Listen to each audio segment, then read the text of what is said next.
चलिए फिर आज हम लोग एप्लीकेशन ऑफ गॉस लॉ पढ़ेंगे, और कल हम लोगों ने फ्लक्स निकाला था, है ना। तो एप्लीकेशन ऑफ गॉस लॉ में हमारा जो नेक्स्ट एप्लीकेशन है वो है फाइंड आउट इलेक्ट्रिक फील्ड।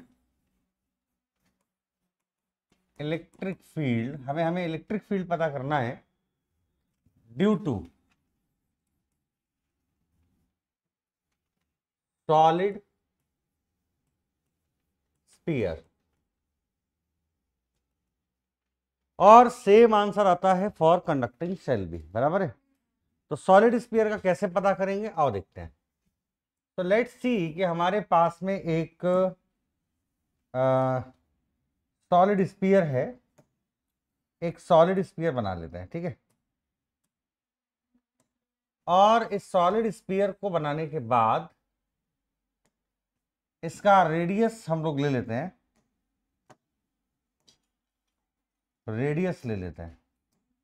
ये वाला मान लेते हैं। इसका रेडियस जो है वो है, ध्यान से देखो भाई, कैपिटल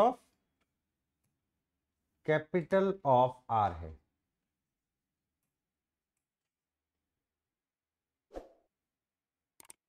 ठीक, इसका रेडियस कितना है, कैपिटल ऑफ आर।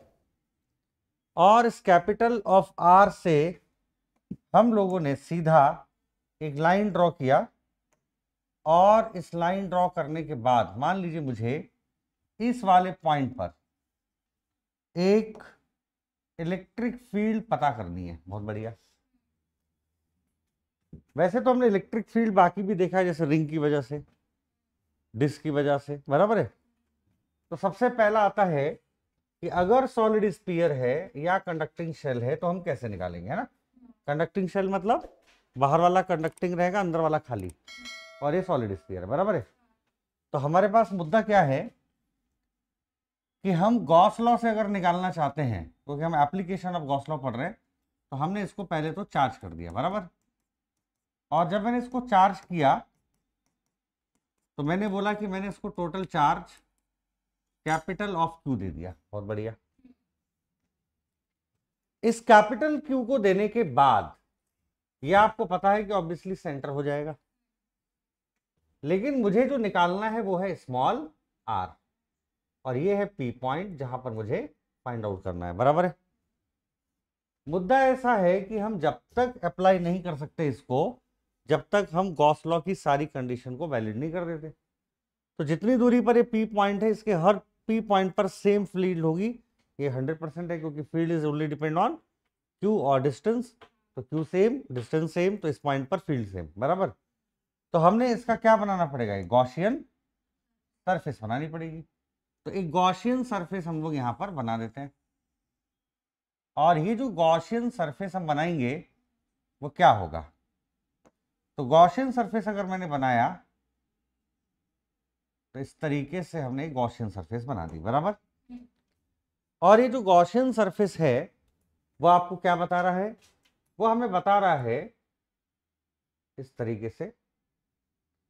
और सबसे इंपॉर्टेंट बात है कि मेरा ये जो पी पॉइंट है वो कितना हो जाएगा यहाँ पर, ये वाला पी पॉइंट, बराबर। और फील्ड हो जाएगी हमारी वॉट, कैपिटल ऑफ ई। इसी वैल्यू को मुझे यहाँ पर पता करना है, बराबर है। और ये जो ऊपर वाली सरफेस आपको दिख रही है इमेजिनरी गॉसियन सरफेस, बराबर। अब गॉसियन सरफेस मैंने ऐसी ही क्यों बनाई, क्योंकि स्फीयर के लिए गॉसियन सरफेस ऐसी ही होती है। इसके अलावा सिलेंडर होता तो सिलेंडर जैसी होती, अगर वायर होता तो भी सिलेंडर जैसी होती, इनफाइनाइट शीट अगर आती तो उसकी दोनों साइड होती है, मैं बताऊंगा, इसलिए उसमें आंसर डबल हो जाता है, बराबर है।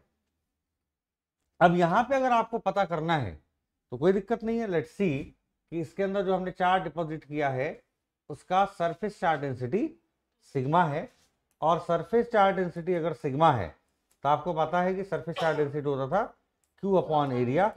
तो क्यू अपॉन एरिया कौन सा, बड़े वाले स्फीयर का कि छोटे वाले स्फीयर का, छोटे वाले का, बराबर है, क्योंकि चार्ज तो वही है ना। तो एरिया ऑफ स्फेरिकल बॉडी होता है 4 पाई आर स्क्वायर। तो यहां से क्यू आ जाएगा sigma into 4 pi r square, where sigma is what, surface charge density. तो सरफेस चार्ज डेंसिटी है ये, लीनियर क्यों नहीं लगा रहे हैं, यहाँ लेंथ का कोई काम नहीं है यहाँ पर, बराबर है। तो यहां पर हम यूज करेंगे गॉस लॉ। तो फ्रॉम गॉस लॉ, गॉस साहब क्या बोलते हैं, कि स्टेप बताओ, बहुत आसान है सब कुछ। इन्होंने बोला कि total flux enclosed by any Gaussian surface is equal to Q enclosed, है ना, डिवाइडेड बाई एप्सिलॉन नॉट होता है।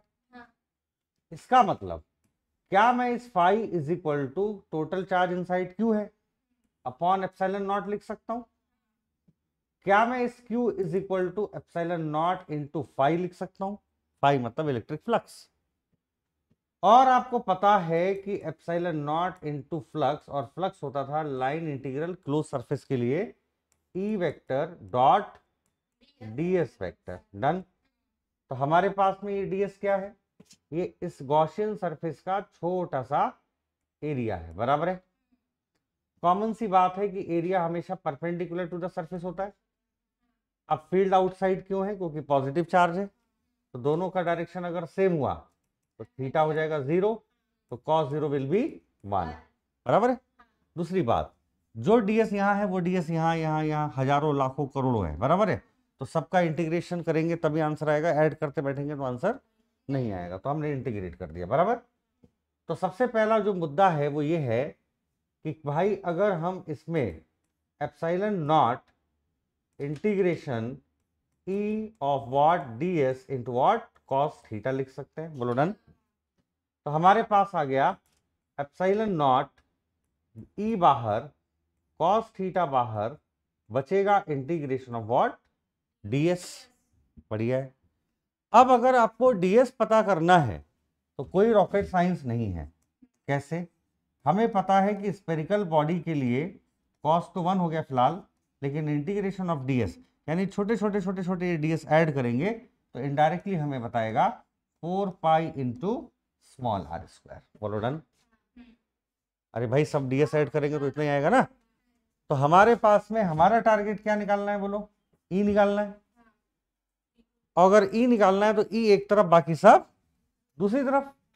तो कह सकते हैं हम ऐसा कि हमारे पास में अगर ध्यान दें तो क्या हो जाएगा भैया, तो आंसर आएगा E is equal to 1 upon 4 pi epsilon naught into q divided by what r square.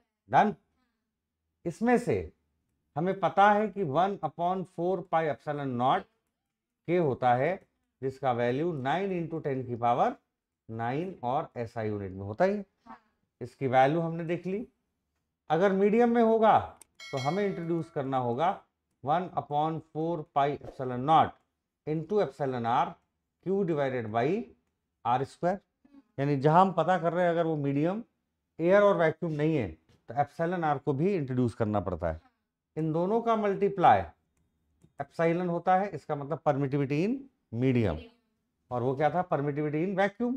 तो ई हो जाएगा 1 upon 4 pi epsilon q divided by r square.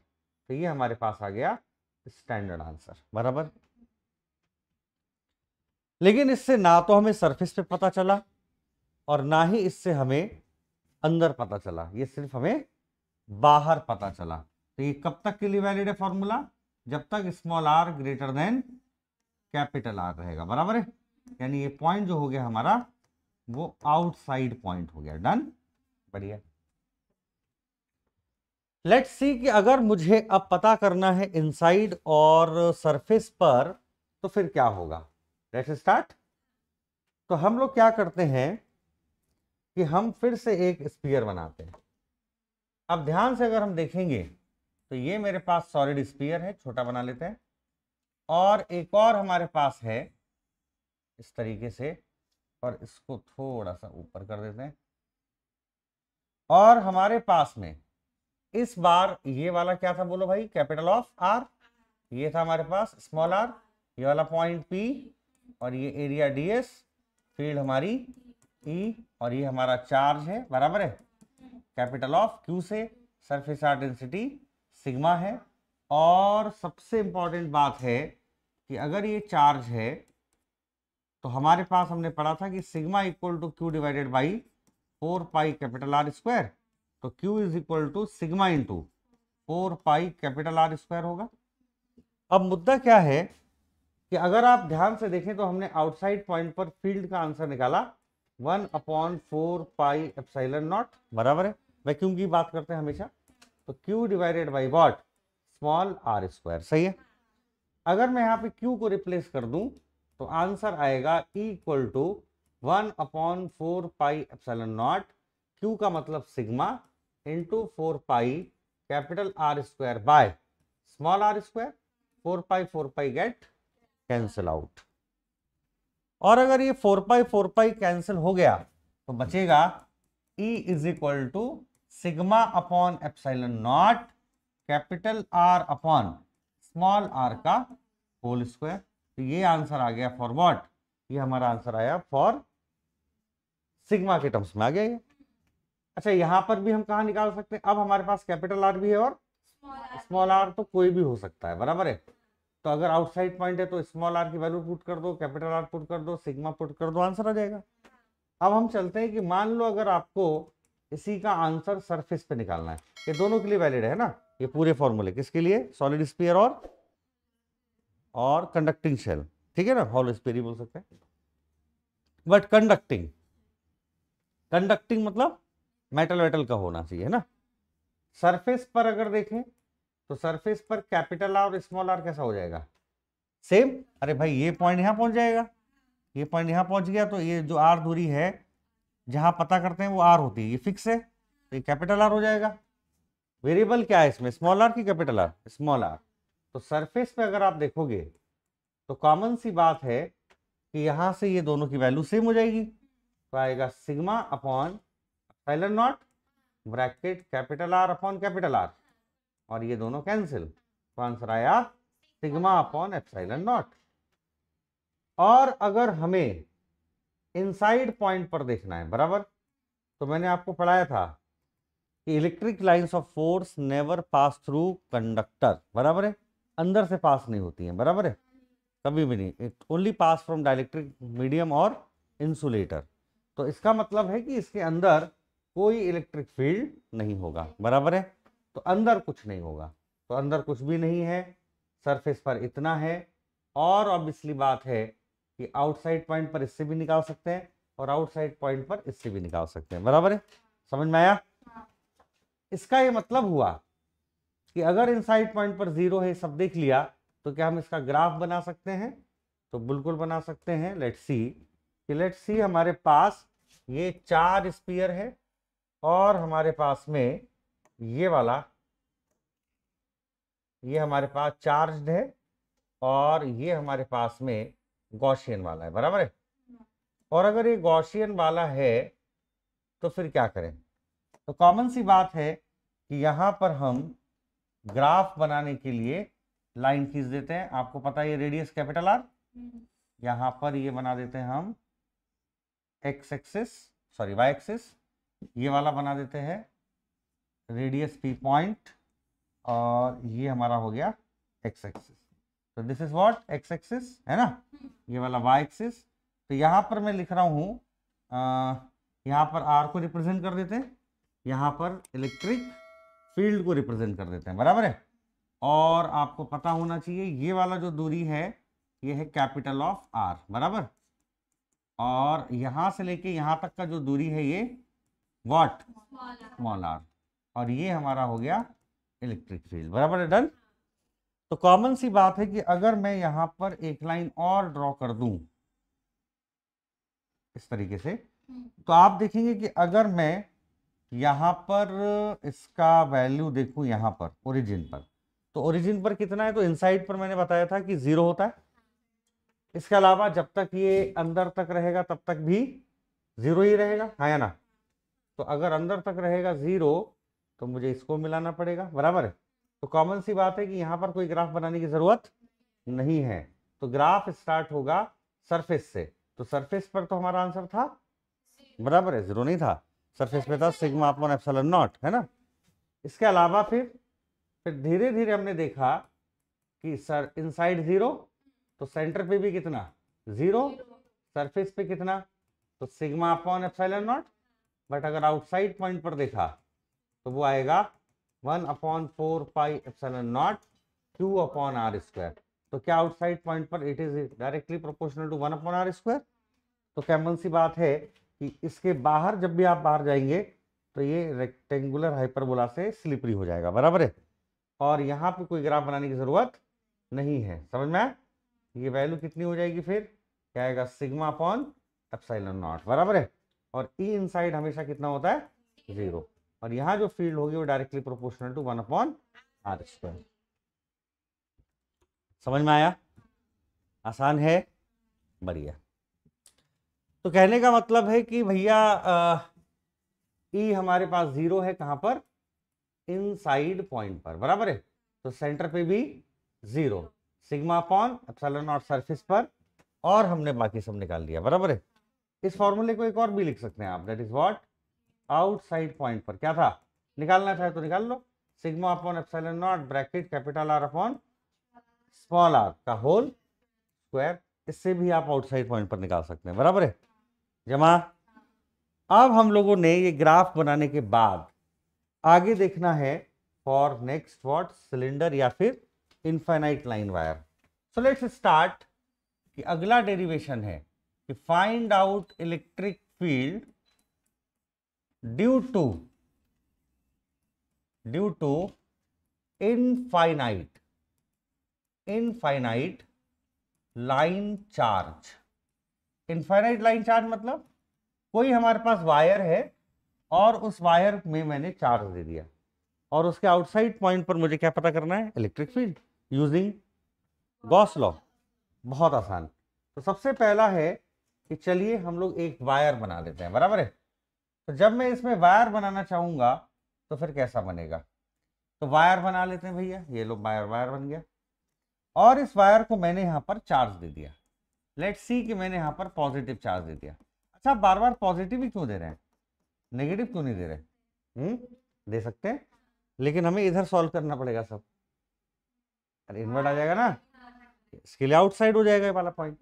तो फिर बार बार इधर सॉल्व करना आसान है कि इधर आसान है, अच्छा इधर लगता है अपने को।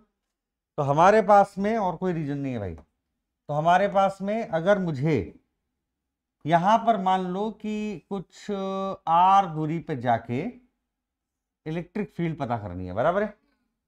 और ये वायर है, पतला सा वायर है, इनफाइनाइट वायर है, और इसको हम इनफाइनाइट लाइन चार्ज बोलते हैं, बराबर है। इनफाइनाइट का मतलब है कि इसको हमने यहाँ पर लैम्डा लीनियर चार्ज डेंसिटी दे दी, जिसका वैल्यू होगा Q divided by what, L। अब L कुछ भी हो सकता है, इनफाइनाइट का मतलब भी होता है कि कुछ भी नहीं, कुछ भी हो सकता है, मतलब बराबर है। ऐसा इनफाइनाइट का मतलब एकदम बहुत बड़ा नहीं होता है, समझ में, जो कंपेयर ही ना कर सके हम, जिसके बारे में बात ही ना कर सकें, जो डिस्कशन ही नहीं हो सकता, वो इनफाइनाइट है, बराबर है। तो हमारे पास में Q डिवाइडेड बाई L की बात करें, नहीं तो आप बोलोगे सर आपने ऊपर लिखा इनफाइनाइट, यहाँ पर आपने L लिख लिया। तो इसका मतलब है कि अगर हमें कुछ नहीं पता, जैसे आप सभी को मैंने बोला और कुछ नहीं बताया कि आपको लेंथ नहीं लेनी है, इनफाइनाइट वायर लेना है, लेकिन फिर भी अगर आप चाहो तो ले सकते हो, तो सब अलग अलग लेंगे। कोई 50 मीटर ले लेगा, कोई 100 मीटर ले लेगा, कोई 300 किलोमीटर ले लेगा, अरे तुम्हारी इच्छा, 1000 किलोमीटर ले लो, 10 मिलियन किलोमीटर ले लो। तो ये तो डिस्कशन ही नहीं हो सकता ना इसका, इसलिए हमने लिख दिया इनफाइनाइट, बराबर है। तो हमारे पास lambda is equal to Q by L लिखा अगर मैंने, और R दूरी पे निकालना है, तो सबसे पहले आपको पता है कि अगर गॉस लॉ लगाना है तो मुझे गॉसियन सरफेस बनाना पड़ेगा, बराबर है, क्योंकि गॉसियन सरफेस नहीं बनाएंगे तो गॉस लॉ काम का ही नहीं है। तो इसका गॉस लॉ के लिए अगर हम देखें तो ये जो P पॉइंट है इसके हर P पॉइंट पर सेम होगा। तो हमने क्या बनाया कि इसके लिए जो गॉसियन होगा वो कैसा होगा भाई, दैट इज सिलिंड्रिकल होगा, सही है। तो यहां पर हमने बढ़िया सा एक सिलिंड्रिकल बना दिया, बोलो डन। क्या बोले, सीख रहे अपन अभी धीरे धीरे, है ना। तो हमारे पास में अगर हम देखें ध्यान से तो क्या होगा, तो हम लोगों ने देखा कि हमारे पास में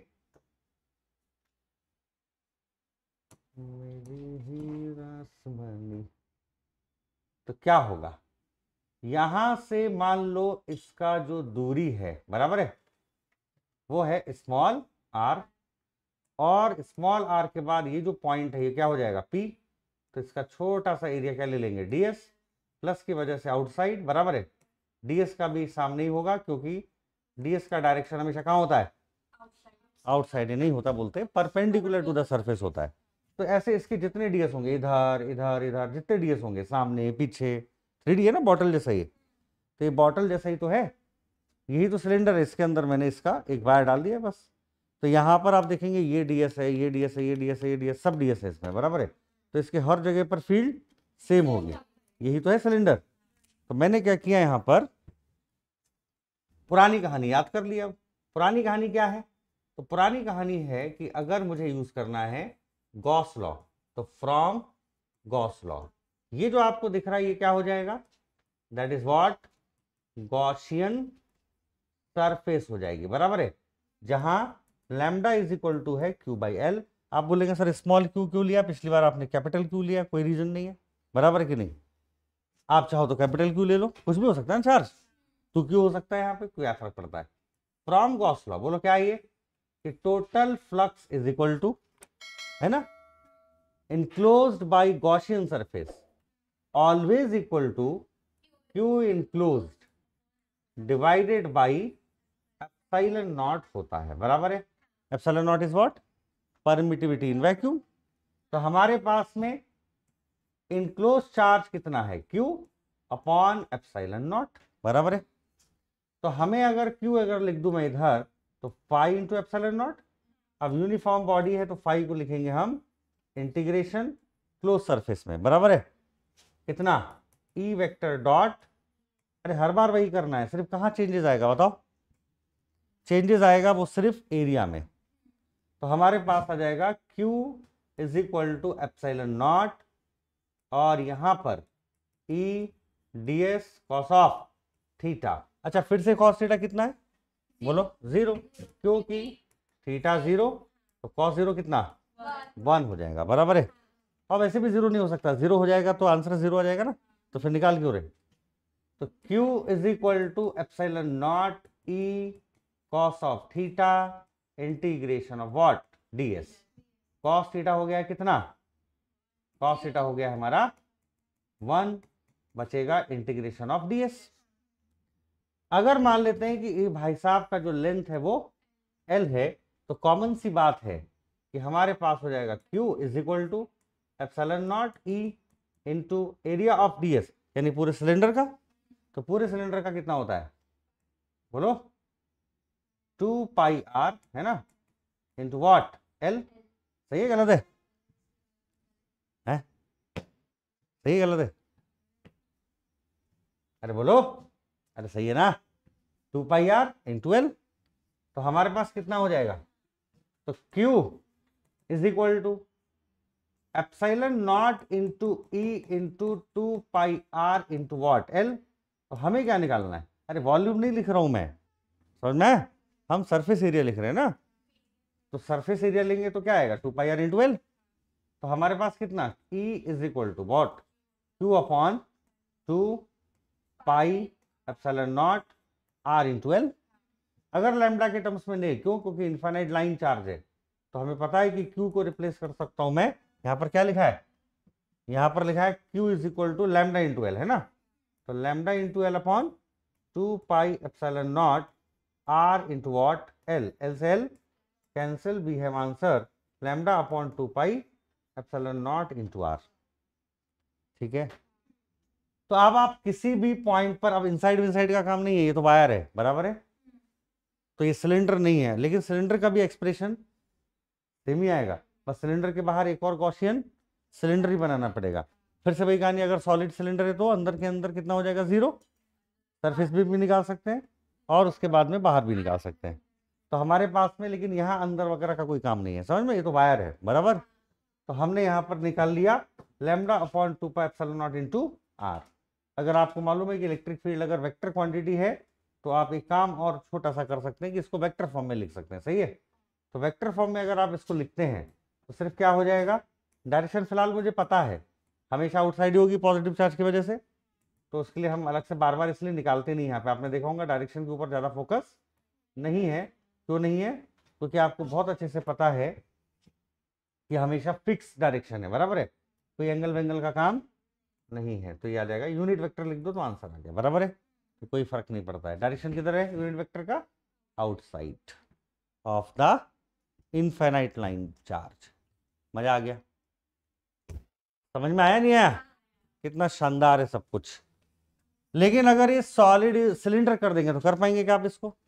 बस ये वायर की जगह क्या करना पड़ेगा, छोटा सा सिलेंडर बनाना पड़ेगा आपको, समझ में? और इसका सरफेस चार्ज डेंसिटी नहीं हो सकता, वायर ही है। लेकिन अगर आप सॉलिड सिलेंडर ले लेंगे तो सिग्मा के टर्म्स में भी आंसर निकाल सकते हैं, क्योंकि उसके पास एरिया भी होगा, लेंथ भी होगा, बराबर है। तो लेंथ में डिस्ट्रीब्यूशन है तो लैम्डा के टर्म्स में, और एरिया का कंसीडर कर लेंगे तो सिग्मा के टर्म्स में। लेकिन सिग्मा के टर्म्स में आंसर हर जगह सेम आता है, सिग्मा अपॉन एप्सिलॉन नॉट के यानी डाइलेक्ट्रिक कांस्टेंट बोल दो, या एप्सिलॉन आर भी लिख दो उसको हम लोग, है ना। ये हटा हो गया। अगला है हमारे पास में कि मान लो अब सिलेंडर की बात छिड़ी है तो चलो सिलेंडर कर ही लेते हैं। तो अगला है electric field due to solid what conducting cylinder, है ना। कंडक्टिंग, कंडक्टिंग जैसे लिखा तो समझ जाना कि हम बात कर रहे हैं कि अंदर कभी नहीं होगा, समझ में? क्योंकि electric lines of force never pass through conductor, it only pass through insulator and dielectric medium. Dielectric मतलब जैसे आपका डिस्टिल वाटर होता है, बराबर है, जिसमें कोई फ्री चार्जेस नहीं होते हैं, समझ में? तो हमारे पास में electric field due to solid conducting cylinder, battery में नहीं डालते क्या पानी? बैटरी में डालते ना, वही है वो। चलो एक सिलेंडर बनाते हैं। तो अगर हमने सिलेंडर बनाया तो लेट्स स्टार्ट, ये रहा हमारे पास एक सिलेंडर, डन। और ये जो सिलेंडर है वो कैसा है? चार्ज्ड है ना। तो ये सिलेंडर हमारा चार्ज है, और अगर ये चार्ज है तो कितने से चार्ज है? तो मान लो ये Q से चार्ज है, बराबर है, फिर से प्लस।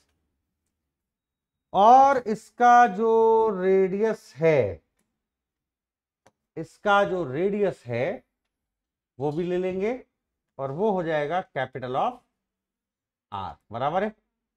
लेकिन मुझे ऐसा पॉइंट पता करना है जहां पे जाके मुझे फील्ड पता करनी है, बराबर है। तो वो क्या हो जाता है हमेशा की तरह, छोटा सा पॉइंट P। लेकिन वही बात, वही कहानी, अगर मुझे P पॉइंट पर आउटसाइड निकालना है तो गॉसियन सरफेस बनाना पड़ेगा। तो गॉसियन सरफेस अगर बनानी है तो कॉमन सी बात है, फिर से हमें सिलेंडर लेना पड़ेगा, सही है। तो सिलेंडर अगर मैं लेता हूं तो इससे थोड़ा आउटसाइड लेना पड़ेगा, सही है। तो कैसा होता है गॉसियन सरफेस?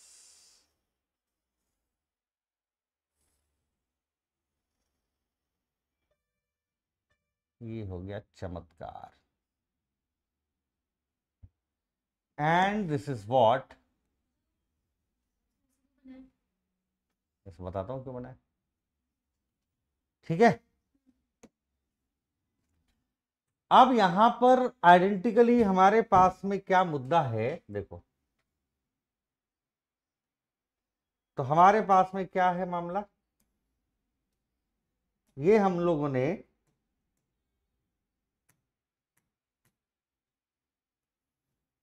ये पॉइंट है, बराबर है।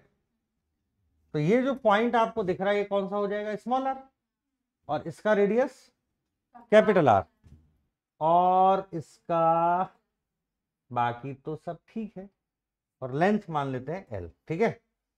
तो लेंथ में कितना चार्ज डिस्ट्रीब्यूट हो जाएगा, lambda equal to Q divided by L। और अगर सिग्मा देखें तो Q बाय एरिया।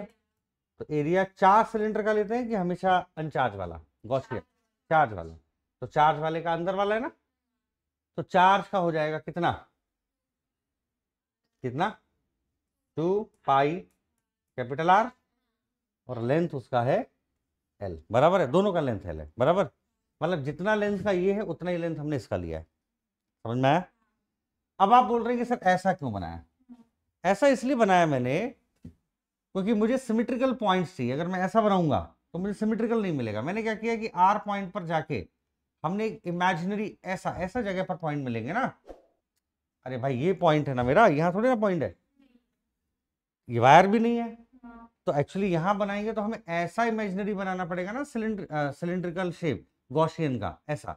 अगर आपने मान लो ऐसा बना दिया तो फिर ये कवर कहाँ होगा, यहाँ पर हमने यहाँ पर निकालना है, तो ये वाले पॉइंट सारे कवर हो रहे हैं ना उसमें, तो आपको गॉसियन इस तरीके से निकालना पड़ता है। ये फिक्स है कि स्फीयर है तो कैसा गॉसियन बनाना है, वायर है तो कैसा गॉसियन बनाना है, सिलेंडर है तो कैसा गॉसियन बनाना है। तो आपको ये हमेशा इस पॉइंट पर जब निकालेंगे तो इसी तरीके का गॉसियन सरफेस बनाना है। क्यों ऐसा, क्योंकि सिमेट्रिकली ये हर पॉइंट पर सेम इलेक्ट्रिक फील्ड हमें देगा। आप देखो ना, ये इसके बाहर जो है हर पॉइंट पर सेम मिलेगा आपको, लेकिन मैंने कैसा बनाया इस बार, ऐसा नहीं, ऐसा बना दिया, बराबर है। ऐसा क्यों, क्योंकि आप देखेंगे इसके हर पॉइंट पर सेम मिलेगा और इंटेंसिटी भी सेम देगा, लेकिन इसका ध्यान क्या रखना है, जितना इसका लेंथ होगा उतना ही इमेजिनरी गॉसियन सरफेस का लेंथ होना चाहिए, बराबर है, समझ में। तो हमारे पास में इस पॉइंट पर अगर आपको निकालना है तो ये क्या हो गया बोलो, इमेजिनरी गॉसियन सरफेस। मुझे पहले ही गॉसियन सरफेस सभी की बता देना चाहिए था, पर ठीक है, कोई प्रॉब्लम नहीं, समझ में आया ना। तो यहां पर अगर आपको बनाना है तो क्या ये अब टफ है कि आसान है, अब कुछ भी नहीं है।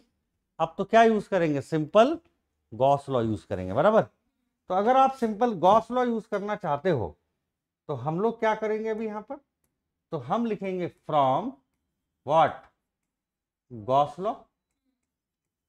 अब गॉस लॉ अगर आपने यूज किया तो क्या हो जाएगा, तो गॉस लॉ अगर आपने यूज किया तो लेट्स स्टार्ट, देखो ध्यान से कितना होता है।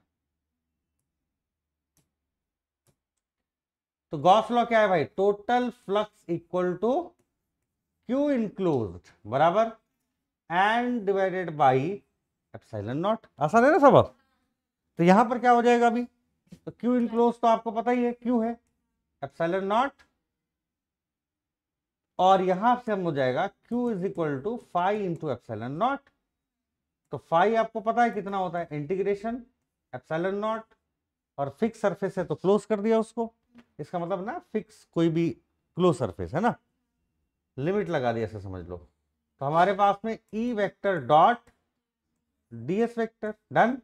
तो ds क्या है, यहां पे छोटा सा एरिया, और ds का डायरेक्शन हमेशा परपेंडिकुलर टू द सरफेस होता है। तो हमारे पास में फिर से वही कहानी, एंगल कितना हो जाएगा 0, तो cos 0 कितना हो जाएगा 1। तो हमारे पास में बताओ क्या वही कहानी नहीं है, तो क्या आ जाएगा E cos थीटा बाहर, इंटीग्रेशन ऑफ ds, तो Q is equal to epsilon naught E, ये 1, ये 2 पाई आर एल बराबर।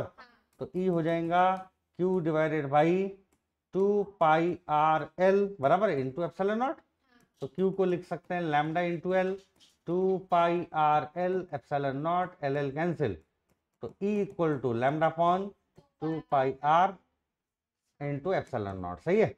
तो लास्ट टाइम कुछ छूटा था क्या, मेरे को लग रहा है कुछ छूट गया क्या, 2 pi epsilon naught R, 2 pi epsilon naught R, सही है, बराबर है। तो यही हमारा आंसर है। बट इस बार क्योंकि ये सिलेंडर है तो आप पता कर सकते हैं इसमें क्या, सिग्मा के टर्म्स में। तो सिग्मा क्या होता है, सिग्मा होता है क्यू अपॉन एरिया, तो ये आता है Q upon 2 pi capital R L, बराबर है ना, एल दोनों का सेम है। तो हमारे पास सिग्मा इज यानी क्यू इज इक्वल टू हो जाएगा sigma into 2 pi R L, वही सही लिखा ना, हाँ, और वही Q equal to lambda L भी है, बोलो हाँ है ना। तो दोनों ही क्यू है तो क्या होगा, अगर दोनों ही क्यू है तो मैं दोनों को इक्वेट कर सकता हूं, और दोनों को अगर मैंने इक्वेट कर दिया तो हमारा आंसर आ जाएगा, डन।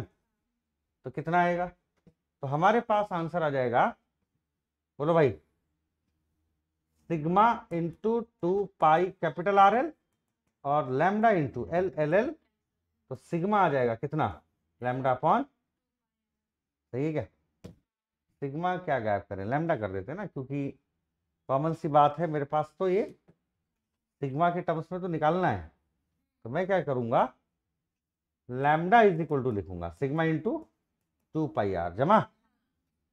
अब ठीक है, तो लैम्डा की वैल्यू पुट कर दो यहां पर, कितना आएगा बोलो भाई, E is equal to come on, lambda की जगह sigma into 2 pi R upon 2 pi small R into epsilon naught, 2 pi cancel, तो देखो वही आंसर आएगी नहीं, sigma upon epsilon naught capital are upon small are.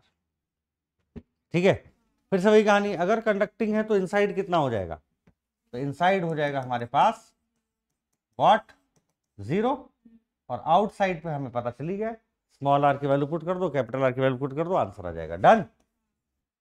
चलिए बढ़िया है। समझ में आ रहा है कि नहीं आ रहा है? इसमें खाली जो अलग रिजल्ट निकालता है वो है सिर्फ प्लेन शीट, है ना? कौन सा शीट? Plane sheet. तो प्लेन शीट के लिए हम लोग कल देखेंगे, बराबर है? तो बहुत बहुत शुक्रिया, थैंक यू वेरी मच।